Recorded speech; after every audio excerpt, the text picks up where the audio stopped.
오늘 우리에게 주신 하나님 말씀 요나서 구약 성경의 요나서 4장 1절에서 11절까지 말씀. 요나서 4장의 처음부터 끝까지가 되겠습니다. 이 말씀을 제가 한 절, 여러분이 한 절 교독하겠습니다.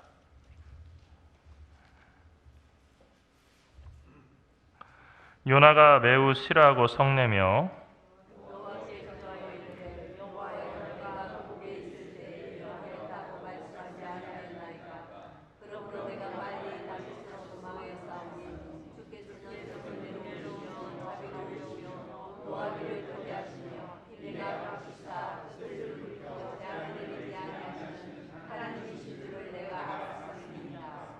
여호와여, 원하건대 이제 내 생명을 거두어 가소서. 사는 것보다 죽는 것이 내게 나음이니이다 하니,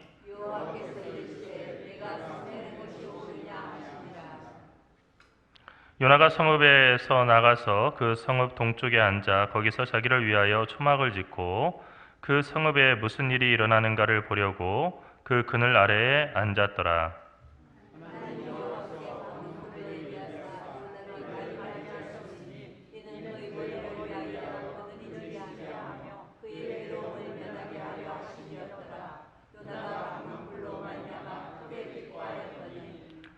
하나님이 벌레를 예비하사 이튿날 새벽에 그 박넝쿨을 갉아먹게 하심에 시드니라.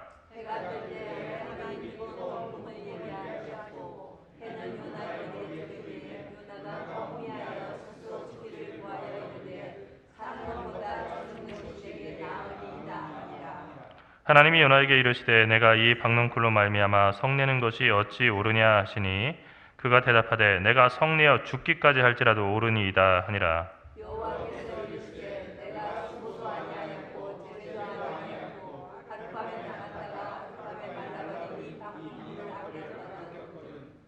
하물며 이 큰 성읍 니느웨에는 좌우를 분별하지 못하는 자가 12만 명이요 가축도 많이 있나니 내가 어찌 아끼지 아니하겠느냐 하시니라. 아멘. 하나님이 어떤 분이신가 라고 그 질문을 던지면 사람마다 그 질문에 다양하게 답할 수 있을 것입니다. 하지만 바른 그 대답이라고 한다면 모든 대답들은 결국 한 문장으로 요약이 되는데, 그것은 하나님은 사랑이다 라고 하는 말입니다. 너무 뻔하고 익숙한 말이지요. 하나님은 사랑입니다. 하나님은 사랑이시란 말은 철학자들의 추상적이고 그리고 형이상학적인 그런 정의가 아닙니다. 하나님이 사랑이시라 하는 말씀은 하나님께서 하시는 모든 일들은 결국은 그분의 사랑에서 나와서 사랑을 이룬다 하는 그런 말씀입니다. 하나님은 죄인까지도 사랑하셔서 용서하시고 구원하시기를 원하십니다. 어떻게 이렇게 죄인들까지 사랑할 수 있을까? 죄인을 불쌍히 여기시기 때문입니다. 불쌍히 여기시는 마음이 하나님의 근본적인 마음입니다. 그래서 사랑이신 하나님은 우리 사람들을 불쌍히 여기시는 하나님, 긍휼히 여기시는 하나님이시다 하는 것이죠.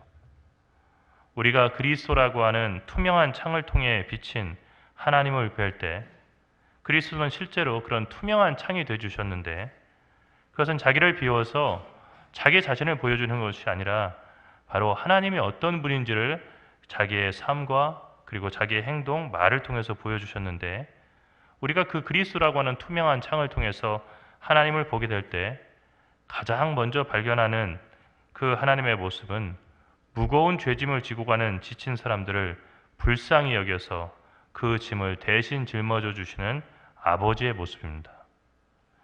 그 불쌍히 여김 때문에 하나님은 크신 능력으로 사람들을 구원하시고 또 죽음에서 건져 주셨습니다. 그 불쌍히 여기심이 예수를 죽은 자 가운데서 다시 살아나게 했습니다.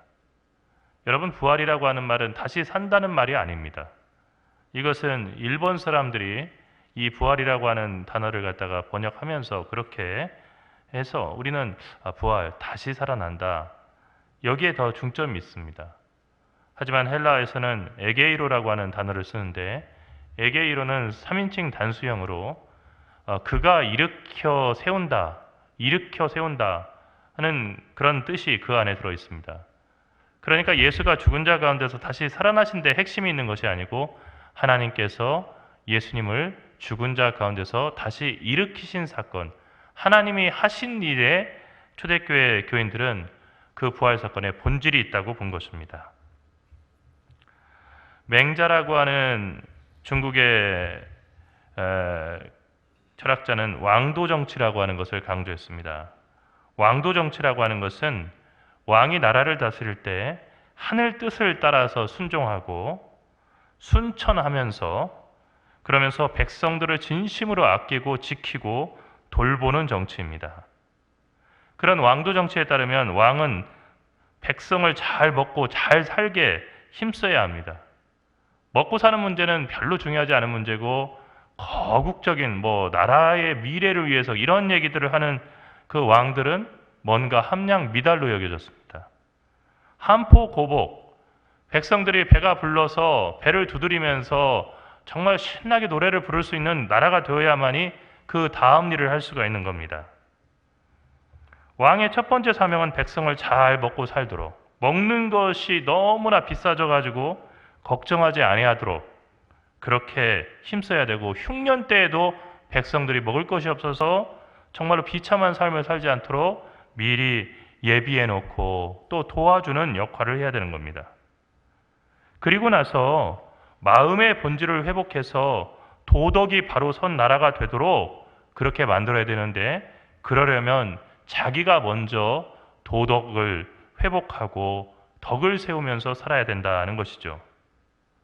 군신유의라고 하는 말이 있는데 임금과 신하 사이에는 의로움이 있어야 한다는 그런 뜻입니다. 의로움이 없이는 왕과 신하 사이에 충성이라고 하는 것은 의미가 없는 것이고, 의로움이 없는데 왕의 명령에 무조건 따른다든가 아니면 의로움이 없는 데서 무조건 아삼육 돼서 하나가 돼가지고 그렇게 뜻을 행한다고 하는 것은 조폭이 되는 겁니다. 백성을 내 몸처럼 사랑하는 임금에게는 충성을 다해야겠지만 백성을 탄압하고 무시하는 임금에는 저항해야 된다라고 하는 역성혁명의 정신이 여기 나왔습니다. 그러니까 동양의 사상들은 대부분 민주적이지 않고 무조건 권력에 순응하고 복종하는 것으로만 알지만, 공자의 제자 가운데서 가장 핵심적인 제자라고 하는 이 맹자는 역성혁명의 기초를 갖다가 여기에 두었습니다. 그러니까 왕이 왕답지 못하고 하늘의 뜻을 거역하고 백성들을 사랑하지 않고 자기 욕심에만 매여서 살면 그 왕은 끌어내려서 다시는 그 자리를 차지하지 못하도록 해야 한다는 것입니다. 아주 오래전부터 동양 사상에서도 민주주의적인 정치 사상이 뿌리를 내렸고, 하늘 뜻을 거스려서 백성을 섬기지 않는 왕을 바꾸려고 하는 혁명을 정당화하는 사상을 이렇게 맹자 같은 대학자가 주장했었다는 것입니다. 백성을 잘 다스린다고 하는 것은 왕이 모든 분야에 있어서 척척박사가 되는 것을 의미하지 않습니다. 사실 그러기에는 세상이 날로 더 복잡해지는 거죠. 백성을 잘 다스린다고 하는 것은 바로 먼저 그 왕이 근본이 바로 선 사람이 되는 것입니다. 자기의 근본에 힘을 쓰고 근본을 바로 세우는데 애를 쓰게 되면은 본립이 도생, 그러니까 근본이 바로 서면 길이 생겨나고 방법이 생겨난다고 하는 그 말이 그대로 이루어지는 것이죠. 그 근본은 어떤 것입니까? 그것은 불쌍한 백성들을 불쌍히 여기고, 그리고 정말로 애달픈 그들의 삶을 있는 그대로 보면서 사랑하며 돌보는 그 일을 충실하게 하는 것입니다. 그것은 맹자라고 하는 그 고전에 보면, 맹자에 보면 양해왕 장구상 그 7장에 나오는 제선왕의 그 마음처럼 벌벌 떨며 죄 없이 사지로 끌려가는 소를 불쌍히 여기는 마음에서 출발합니다. 무슨 얘기냐면요, 옛날에 그 종을 만들면은 그 종에다가 일종의 제물을 바치듯이 짐승을 잡아서 피를 갖다가 이렇게 거기다가 바르는 게 있었대요. 그러니까 큰 종을 만들면은요, 소를 잡아가지고 소의 피를 갖다 거기다 뿌리는 거예요. 그런데 이제 그 소가 자기가 끌려가서 죽을 것을 아니까 이 제선왕이 가만히 보고 있는데 막 벌벌벌벌 떨면서 그렇게 정말 슬프게 끌려가더라는 거예요.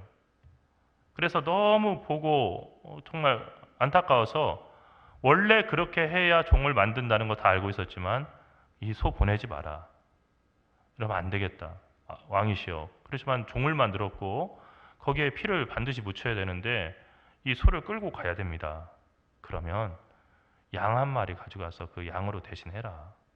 이 소가 이렇게 무서워서 벌벌 떠는데 얘를 어떻게 이렇게 데려가겠냐 해서 전통을 갖다 바꾸고 그 소를 살렸다는 얘기예요.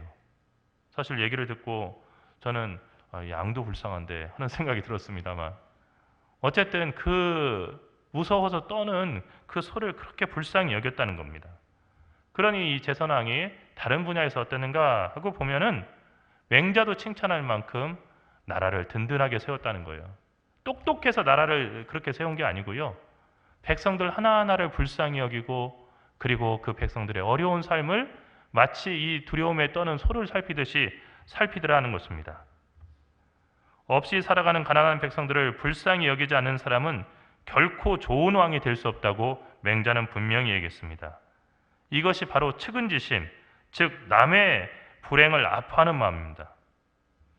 국민들의 장바구니가 비고 일자리가 없고 내 자식이 아닌 그 국민들의 그 자식들이 정말로 먹을 것이 없다고 한다면 이것이 다 내 탓 같고 내 문제인 것 같아서 잠을 못 이루고 정말 비가 많이 와도 내 탓 같아서 정말로 날을 새면서 기도하고 비가 안 와서 농사를 짓지 못하더라도 다 내 탓 같아서 하나님 앞에 참회하는 그런 마음을 가지고 있는 사람이 정치를 할 때 그 나라는 정말로 하나님의 복을 받게 된다는 것입니다.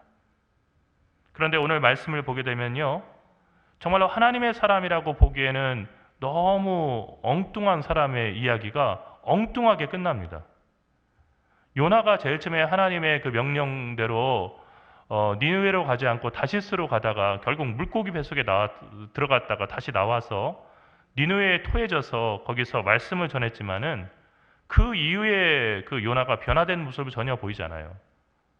오늘 말씀은 요나가 매우 싫어하며 성내며라고 하는 황당한 말로 시작되는데 하나님께 화를 내고 막 싫어한 거예요. 왜 싫어했냐면은 니느웨 사람들이 회개하고 살았다는 거예요. 여러분, 니느웨 사람들이 회개하고 돌아와 살았으면 기뻐할 일입니까? 슬퍼할 일입니까? 이거 정말 보람을 느끼고 야, 내가 외치고 하나님 말씀 전했더니 저 사람들이 저렇게 참여했고 돌아왔네. 너무 감사하다가 돼야 되는데 하나님에게 화를 내고 어떻게 이런 일이 있습니까? 내가 그럴 줄 알았습니다. I knew it. 하나님 원래 그런 사람 아닙니까? 그런 분 아니십니까? 주님께서 은혜로우시고 자비로우시고 노하기를 더디하시고 인애가 크시사 뜻을 돌이켜 재앙을 내리지 아니하시는 하나님. 근데 여러분, 이게 시편에도 많이 나오고 성경에 많이 나오는 하나님에 대한 찬사 아닙니까? 여호와의 인자하심이 영원하시도다. 선거철이군요. 그런데 사실 이 얘기는 하나님에 대한 찬사가 아니라 우리 아이들이 그 부모님이 무슨 얘기하면 하면서 이렇게 부모님을 막 놀려가면서 저기 하는 그런 투인 거예요. 아이고 인자심이 대단하시고 그리고 아이고 내가 잘 알죠. 내가 그럴 줄 알고 내가 안 온다고 했지 않습니까? 그렇게 인자하신 분이 처음부터 용서해 주시면 얼마나 좋아요. 물고기 뱃속까지 들어갔다가 다시 나오게 해서 이게 뭐 하는 짓입니까? 하나님에게 정말로 원색적인 비난을 한 거예요. 요나를 보면 이해가 되세요? 그래서 끝에 그 4장에 보면은 그래서 4장 끝에 보면은 요나가 회개하고 하나님께 바로 섰다로 끝나는 게 아니고요. 마지막 그 말씀이요, 요나를 혼내는 말씀으로 끝나는 거예요. 끝이에요, 끝. 요나가 그 다음에 어떻게 살았는지 한마디도 성경에 나오지 않아요. 우리들의 인생이 여기서 이렇게 끝난다면 어떻게 되겠습니까? 돌이켜야 될 때 돌이켜야 되는데 돌이키지 못하고요, 그냥 죽었어요. 그래서 우리의 인생 끝에 하나님 앞에 듣는 이야기가요, 너는 왜 그렇게 살았냐? 하나님을 믿노라 하면서도 우리는 요나처럼 죄인들을 불쌍히 여기시는 하나님을 이해하지 못하고 오히려 매우 싫어하고 성을 냅니다. 그 때문에 우리는 우리들에게 조금 서운하게 하거나 우리의 생각과 뜻이 같지 않은 사람들을 정죄하고 싫어하는 거죠. 요나는 하나님께서 니느웨 사람들에게 회개를 촉구하셔서 그들이 회개하고 돌아와서 멸망하지 않은 것을 보고 전혀 기쁘지 않았습니다. 요나가 생각하기에 니느웨 사람들은 악한 사람들이기 때문에 심판받아 멸망하는 것이 하나님의 공의가 바로 서는 일이었습니다. 이스라엘 백성들을 아프게 했으니까 그 민족이 멸망해야만이 하나님이 이스라엘 백성을 사랑하시는 것을 세상이 알 것이라고 생각했습니다.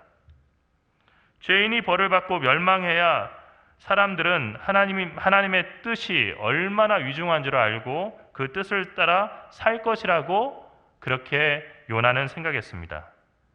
그런데 니느웨 사람들이 예상 밖으로 철저하게 회개하고 하나님께 용서받는 것을 보고 요나는 차라리 자신이 죽는 게 낫다는 이야기를 여러 번 했습니다.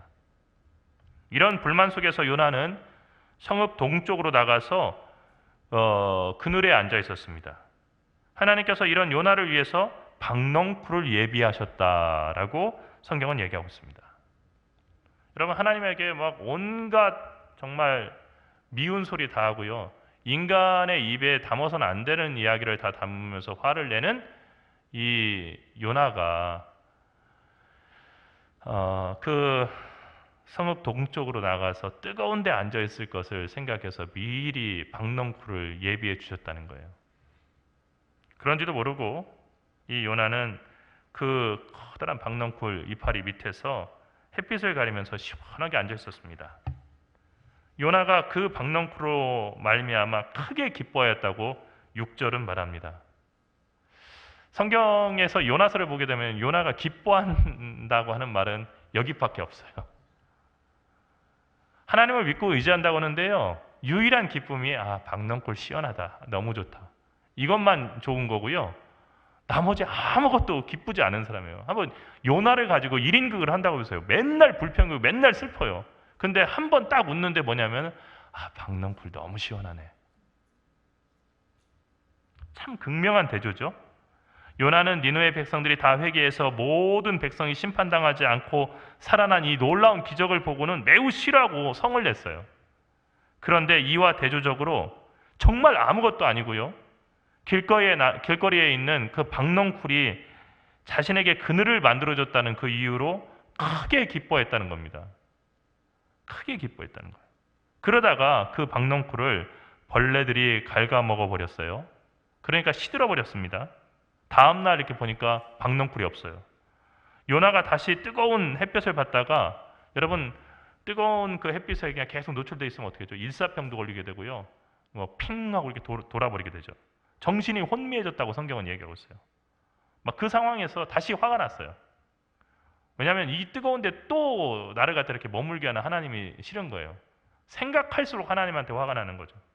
그래서 하나님께 다시 얘기합니다. 사는 것보다 죽는 것이 내게 나으니다.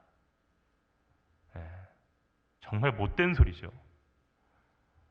자신을 만들어주신 하나님께 나 사는 것보다 죽는 게 나은데 왜 나 살게 해줘요? 자식들이 이런 얘기를 갖다 부모한테 하면은 그건 정말 부모의 가슴에 못을 박는 정말 불효막심한 얘기죠. 하물며 하나님한테 어떻게 이런 얘기를 해요? 그런데 하나님의 사람으로 불렸던 요나가 이렇게 했다는 겁니다. 그러니까 요나는 모범이 아니에요. 요나를 보여주는 것이요, 요나를 보여주는 거. 요나의 표적 외에는 보여줄 게 없다 하니까 요나가 마치 그냥 예수님의 십자가의 죽으심을 갖다 예비한, 아니에요. 전혀 아닙니다. 요나하고 예수님하고는 전혀 그 길이 다른 그런 사람이에요. 태초에 사람이 경험한 타락의 본질은 기쁨의 대상이 변했다는 것입니다. 다른 사람들의 죽어가는 생명을 살리고 그들을 복되게 하는 것을 기뻐하는 것이 하나님의 마음인데, 타락한 인간에게는 모든 사람들이 언제든지 버릴 수 있는 그런 대상이 됐고요, 자기의 기쁨만이 가장 중요한 것이 됐어요. 자기의 기쁨을 가로막는 모든 사람은 미움의 대상이 되고 제거해야 될 대상이 됐습니다. 그리고 이 타락한 인간이 기뻐하는 유일한 이유는 자기 유익입니다. 그러니까 죄인은 어떤 존재냐면 자기만을 위해서 살아가는 사람이에요. 나는 남에게 피해를 주지 않습니다. 저는 자신을 위해서 살아가요. 뭐가 죄입니까? 그게 죄예요. 사람은 자기 자신만을 위해서 살아가지 않도록 하나님께서 만드신 존재인데 자기 자신만의 쾌락과 자기 자신만의 유익, 자기 자신만의 성공만을 위해서 살아가는 그 사람은 바로 그게 죄인이라는 거예요. 타락한 인간은 나를 편리하게 하고 부유하게 하는 것을 기뻐합니다. 하지만 죽어가는 사람, 강도 만난 사람이 다시 살아나는 것에는 무관심합니다. 우리가 지난 주일 부활주일을 지났습니다만 우리 사회에는 아직 해결되지 않은 억울한 죽음들이 너무나 많이 있습니다. 또한 소중한 자녀들의 죽음 앞에서 삶이 무너져버린 부모들이 너무나 많습니다. 세월호의 그 아픔은 아직까지도 완전히 치유되지 않은 채 남아 있습니다. 우리에게도 트라우마로 남아 있죠.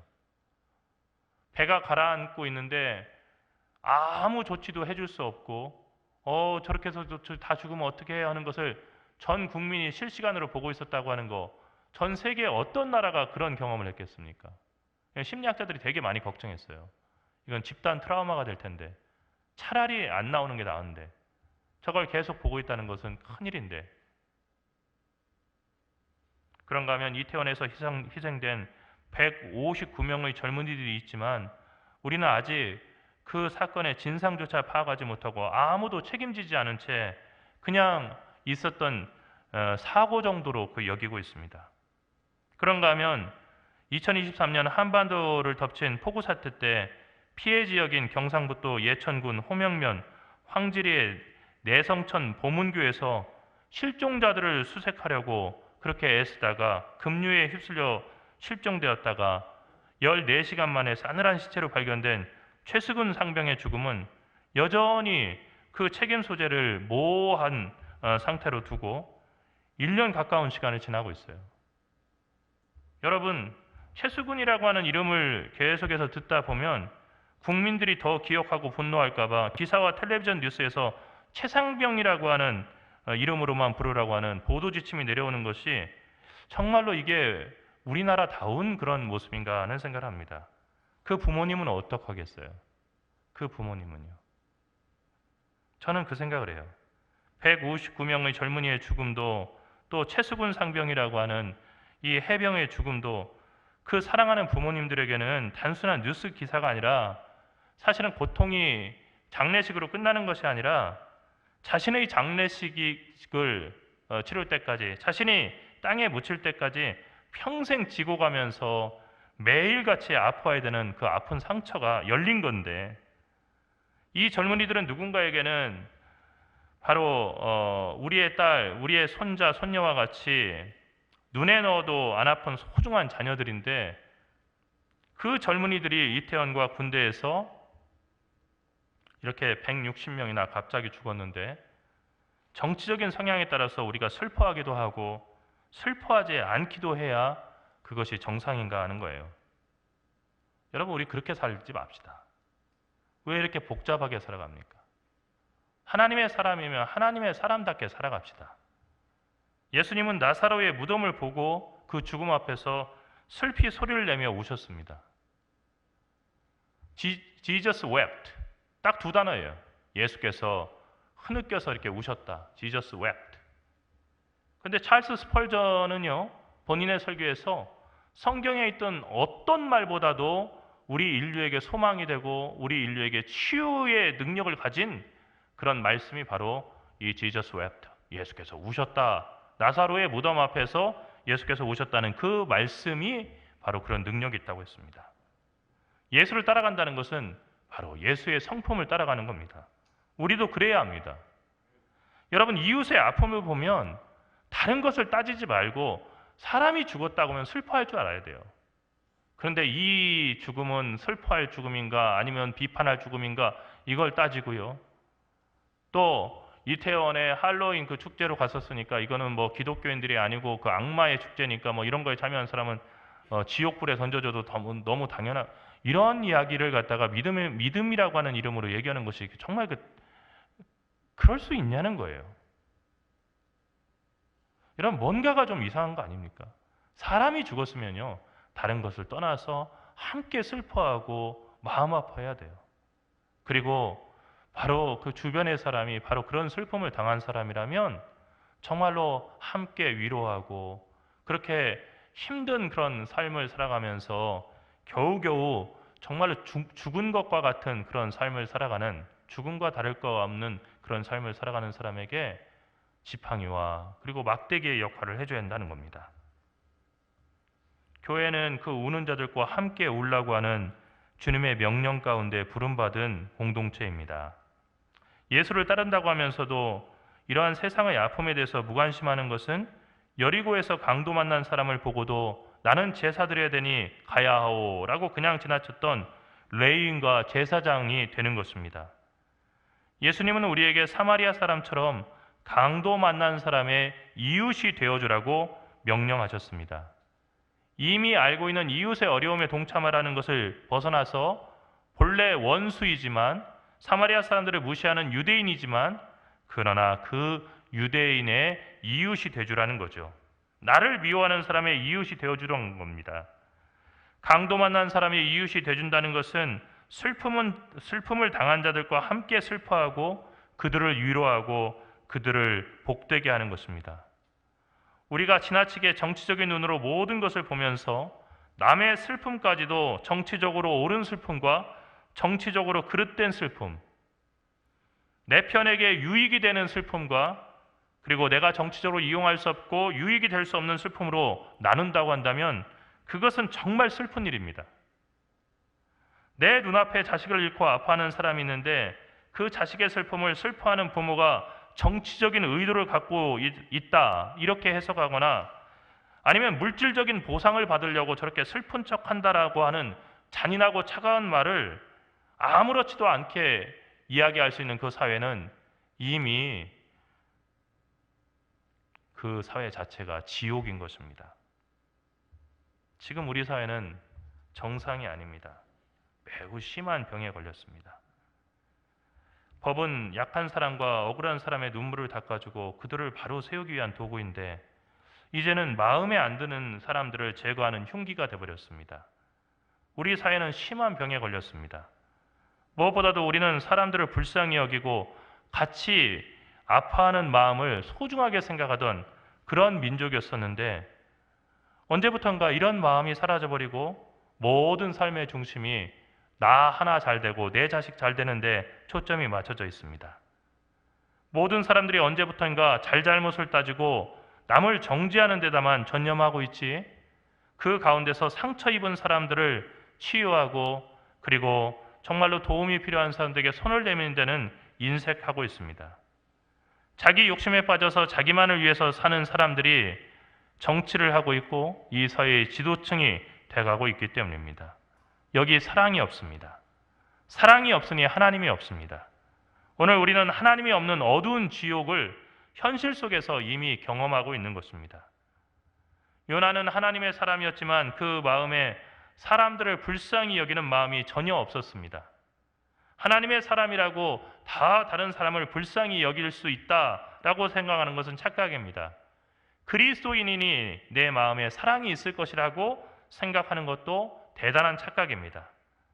사랑과 연민의 마음 대신 증오심과 판단하는 마음이 가득했던 것이 요나였습니다. 이 때문에 하나님께서 죽어가는 사람들을 살리시는 것을 보고도 기뻐하지 못했던 것입니다. 그리고는 박농풀 하나 말라 죽는 것에 대해서 하나님께 그토록 악을 내면서 성을 냈습니다. 기가 막힐 노릇인데 이것이 바로 우리 자신들의 모습입니다. 요나는 거울일 뿐입니다. 우리를 비춰줍니다. 햇빛을 가릴 차양이 없어졌다는 이유로 그렇게 화를 내면서 수많은 사람들이 죽는 것을 당연하게 생각하는 사람이 어떻게 하나님의 사랑을 전할 수 있는 하나님의 사람이 되겠습니까? 여러분, 과연 무엇이 중요합니까? 요나서가 우리에게 물어보는 겁니다. 비록 미워한다 할지라도 원수가 되었다 할지라도 니느웨 사람들의 수많은 그 니느웨 사람들의 목숨입니까? 아니면 나 하나 머리를 가려줄 그 박농풀입니까? 요나는 그 질문 앞에서 잘못된 대답을 던졌던 오답을 던졌던 실수하는 사람의 그런 모델이고 사랑을 잃어버린 하나님의 사람들이 얼마나 잔혹할 수 있는지를 보여주는 그런 모델입니다. 예수께서는 애통하는 자는 복이 있나니 그들이 위로를 받을 것이라고 했습니다. 또한 남을 긍휼히 여기는 자는 복이 있나니 그들이 긍휼히 여김을 받을 것이라고 말씀하셨습니다. 우리는 슬픈 일을 보고 애통할 수 있어야 되고 불쌍한 사람들을 보고 긍휼히 여길 줄 알아야 됩니다. 그래야만이 주의 긍휼하심과 애통이 우리에게 임할 것입니다. 성령께서 우리의 마른 눈에 눈물을 주시고 그리고 모든 것이 다 정치적인 이해관계를 통해서 설명되고 있는 이 사회 속에서 우리도 알지 못하게 굳어버린 그 마음을 깨트리사 상한 마음으로 남을 긍휼히 여길 수 있는 그 순수함을 회복하게 해주시기를 원합니다. 교회 안에는 증오와 심판의 정치 구호가 넘쳐나서는 안 됩니다. 모든 사람들을 용서하고 긍휼히 여기고 그들을 위로하고 그렇지 못한 사람들을 바로 세우기 위해서 나 자신을 희생하는 것을 배우는 곳이 바로 교회입니다. 그리고 그것이 하나님의 뜻이라고 하는 것을 선포하는 곳이 교회가 되어야 됩니다. 나라가 혼란스러운 이때 이 나라가 바로 주님의 말씀 가운데서 올바른 진리를 기초 삼아 바르게 설 수 있도록 우리가 기도해야겠습니다. 또한 증오심이 아니라 서로에 대한 측은지심과 사랑이 이 땅에 가득 넘쳐나도록 그렇게 기도해야겠습니다. 그리고 내 것을 더 움켜잡기보다는 정말로 없는 사람 그리고 죽어가는 사람을 위해서 내 것을 풀어놓고 또 넉넉히 나눔으로써 하나님을 기쁘시게 할 수 있는 그런 복 있는 우리 동광교회가 되기를 간절히 바랍니다. 기도하겠습니다.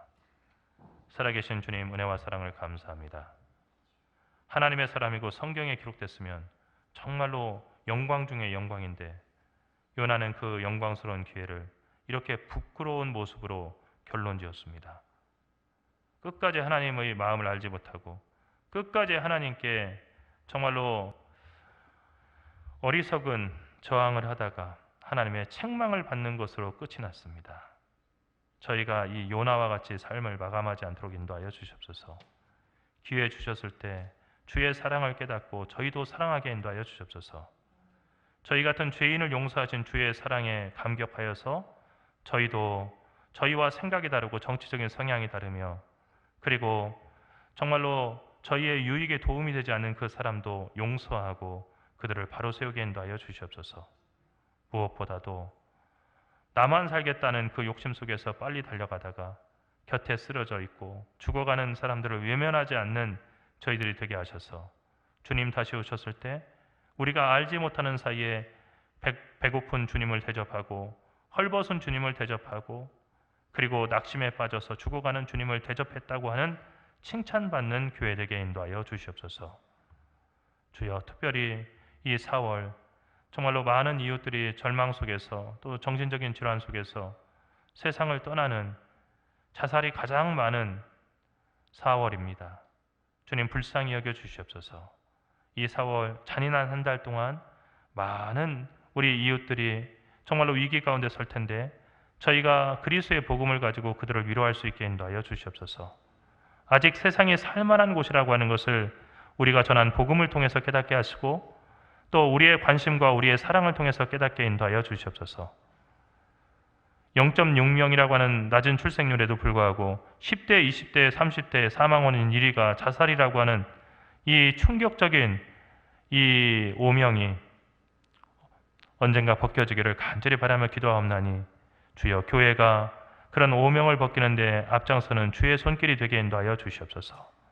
젊은이들을 주님 앞으로 인도하고 그들에게 삶의 소망을 주는 교회가 되게 인도하여 주시옵시고 정죄하고 심판하고 미워하는 얘기가 아니라 정말로 용서와 사랑이 넘쳐서 상처를 치유받을 수 있는 교회가 되게 저희를 사용하여 주시옵소서.